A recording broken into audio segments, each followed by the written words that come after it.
কালকে কাজ করতে করতে গালে ব্যথাটা লেগেছিল, ঠিক এই জায়গাটায় ব্যথাটা লেগেছিল। তখন অতটা গায়ে লাগায়নি, তখন ভেবেছি সামান্য একটু লেগেছে, কমে যায়।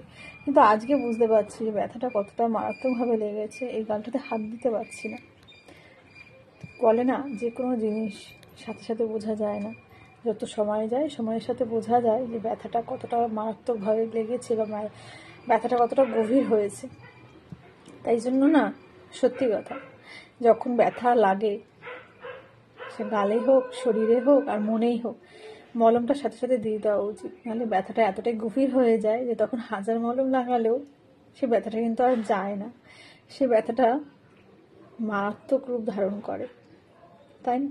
জানি না আমার কথাটা কে কীভাবে বুঝলে। যে বোঝা সে ঠিক বুঝবে, যে ব্যথা খেয়েছে সে বুঝবে যে আমি কি বলছি, কোন ব্যথার কথা বলছি। আমি কিন্তু শুধু গালের ব্যথার কথা বলিনি।